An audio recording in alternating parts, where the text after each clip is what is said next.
हिंदी में यूपीएससी की तैयारी से संबंधित प्रोग्राम्स को देखने के लिए सब्सक्राइब करें स्टडी IQ-IAS हिंदी। नमस्कार, बहुत बहुत स्वागत है आप सभी का स्टडी IQ-IAS हिंदी में मेरे साथ यानी कि अतुल जैन के साथ।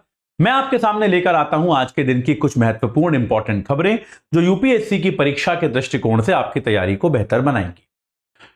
मेरे ख्याल से मैं अब तक अपने दिए गए लेक्चर्स में यह बात हजारों बार आपको समझा चुका हूं और आप भी अब तक इस बात को जानते ही होंगे अपने व्यावहारिक अनुभव के आधार पे कि भारत में बैंकिंग के क्षेत्र में या फिर जो एक पेमेंट का जो मामला होता है उसमें अगर कोई सबसे बड़ी क्रांति हुई है तो वो यूपीआई है। ये बात हम सभी जानते हैं।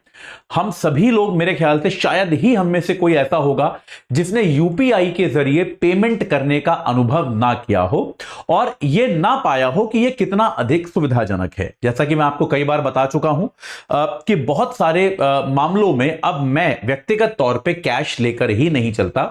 मैं आमतौर पर जीवन में अब यूपीआई पर पूरी तरह से निर्भर हो चुका हूं और यही दशा बहुत सारे लोगों के साथ है। बहुत बड़ी जनसंख्या अब पूरी तरह से यूपीआई पर निर्भर है। लेकिन यूपीआई से जुड़ी कुछ ऐसी समस्याएं हैं जो धीरे धीरे आनी शुरू होंगी।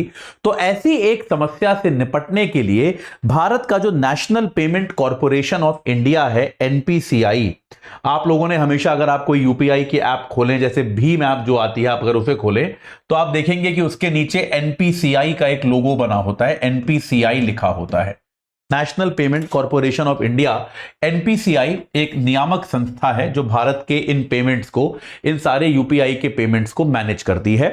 तो NPCI ने जितनी भी यूपीआई एप्स हैं, जैसे हम सबको बहुत सारी एप्स पता है, फोन पे है, पेटीएम है, गूगल पे है, क्रेड पर है, बहुत सारे बैंकों की अपनी स्वयं की यूपीआई एप्स भी हैं, उन सभी को यह आदेश दिया है कि आप उन सभी यूपीआई आईडीज को आप बंद करें। आप उन सभी यूपीआई आईडी और नंबरों को, क्योंकि नंबरों से भी जुड़ी हुई यूपीआई आईडी होती है, यूपीआई आईडी व नंबर। कुछ तो आज इस पेन में प्रॉब्लम हो रहा है, कोई बात नहीं, हम दूसरा यूज करते हैं। ऐसे सभी यूपीआई आईडी और नंबर जो कि पिछले 1 वर्ष से यूज नहीं हुए हैं, जो कि 1 वर्ष से प्रयोग नहीं हुए हैं, उन सभी को बंद करने की बात इन्होंने कही है। तो NPCI ने सारे एप्स को यह आदेश दिए हैं कि भैया आप ये कीजिए, अपने जितने भी आपके यूपीआई अकाउंट हैं उन सब का ऑडिट कीजिए, उन सब की जांच कीजिए और जांच करते करते आप ये देखिए कि भाई आप ऐसे कौन से आपके अकाउंट्स हैं जिनमें पिछले 1 साल से कोई ट्रांजैक्शन नहीं हुआ है, कोई लेन देन नहीं हुआ है। उन सारे अकाउंट्स को आप बंद कर दीजिए, उन सारे अकाउंट्स को आप डीएक्टिवेट कर दीजिए। अब सवाल यह आएगा कि यार ऐसा क्यों किया गया है?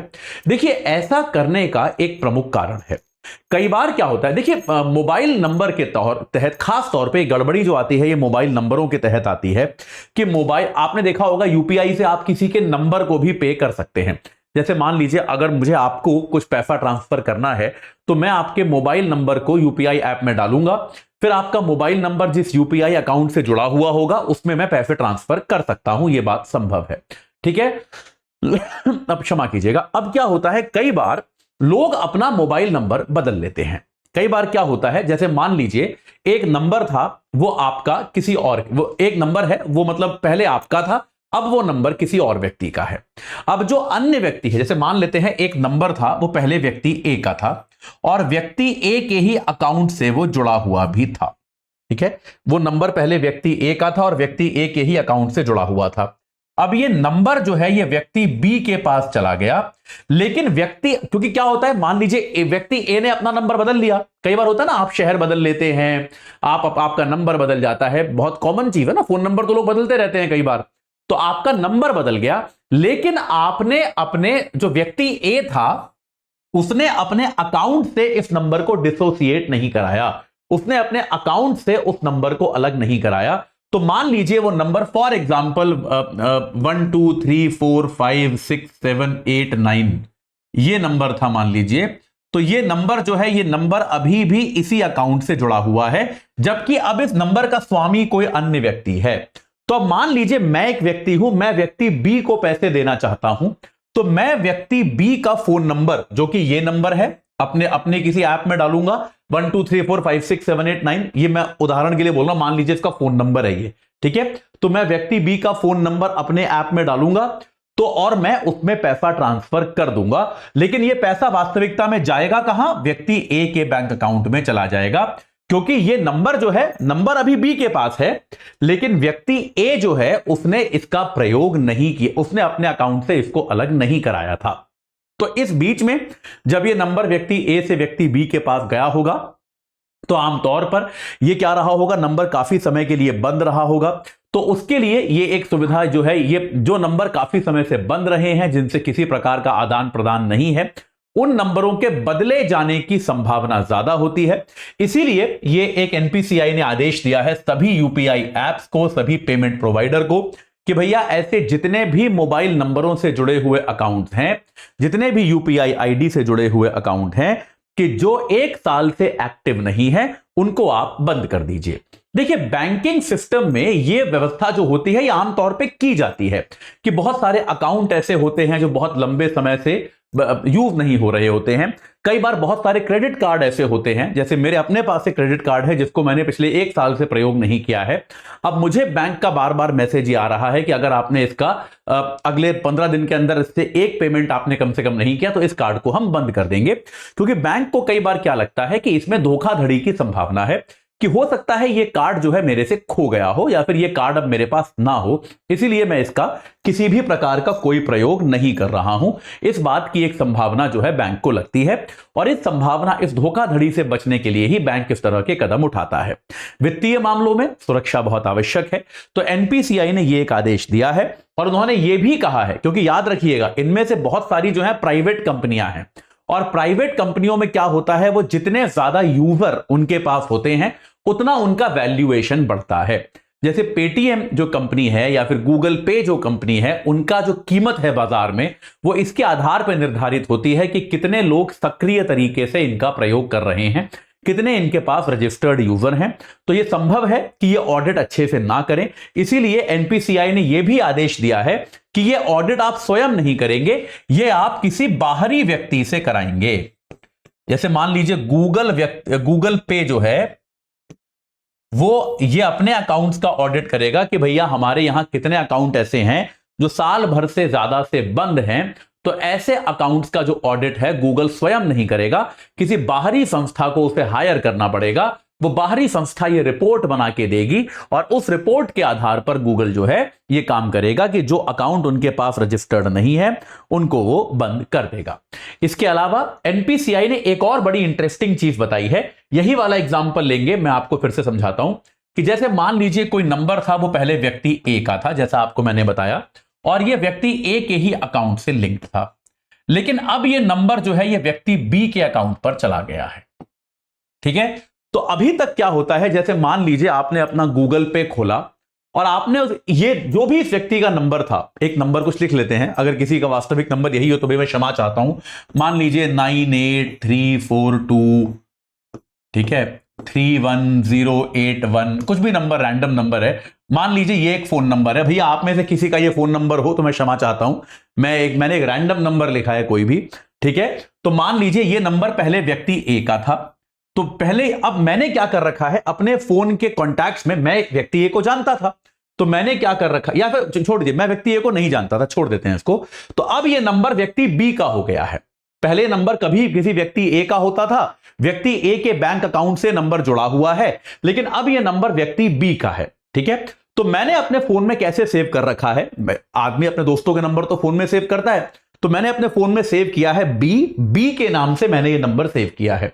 तो जब भी मैं गूगल पे या ऐसी किसी संस्था से ये नंबर टाइप करता हूं, तो आप आमतौर पे देखेंगे नाम लिखा आता है व्यक्ति का, तो नाम हमेशा बी लिखा आता है कि ऐप में या अपने फोन में मैंने जिस नाम से सेव किया है वो नाम लिखा आता है।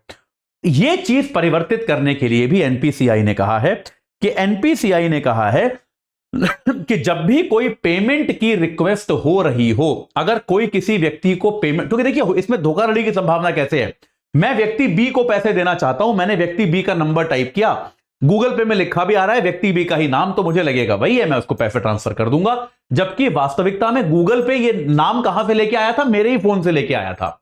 तो अब ये कहा है कि इसके लिए इन्हें क्या करना पड़ेगा, रिक्वेस्टर वैलिडेशन करना पड़ेगा। रिक्वेस्टर वैलिडेशन, रिक्वेस्टर वैलिडेशन का मतलब क्या है कि मान लीजिए ये जो नंबर था, जैसे ही मैं ये नंबर किसी गूगल पे वगैरह में आता है ना, नंबर टाइप कीजिए जिसको आपको पे करना है, जैसे ही ये नंबर मैं वहां डालूंगा तो ये नंबर किस व्यक्ति का है उसका नाम मेरे फोन से नहीं लेगा, बल्कि उसका नाम ये डेटाबेस से लेगा, बैंक अकाउंट से, कि इस नंबर से किस व्यक्ति का बैंक अकाउंट लिंक्ड है, उस बैंक अकाउंट के मालिक का क्या नाम है वो नाम लिखाएगा। तो सोचिए मैं सचेत हो जाऊंगा कि नहीं, कि मुझे व्यक्ति बी को पैसे ट्रांसफर करने थे, उसके लिए मैंने 9834231081 जो भी नंबर है ये टाइप किया, लेकिन मेरे फोन पे सडनली नाम किसका लिखा आ गया, व्यक्ति ए का, तो मैं पेमेंट नहीं करूंगा, मैं रुक जाऊंगा कि यार ये तो गलत हो रहा है, ये नंबर भले ही बी का है लेकिन इससे अकाउंट किसी दूसरे व्यक्ति का लिंक्ड है, तो मैं पेमेंट नहीं करूंगा। तो ये रिक्वेस्टर वैलिडेशन जो है, ये भी एनपीसीआई ने कहा है कि सभी यूपीआई एप्स को अब जो व्यक्ति का नाम लिखा आता है वो रिक्वेस्टर वैलिडेशन के आधार पर ही करना पड़ेगा। वो अब जो है फोन में या ऐप में जिस नाम से नंबर सेव्ड है उस नाम को नहीं दिखाएंगे। तो ये जो कदम है ये इसलिए उठाए गए हैं ताकि यूपीआई के जरिए जो पेमेंट होते हैं, जो धन का आदान प्रदान होता है, वो और सुरक्षित हो पाए।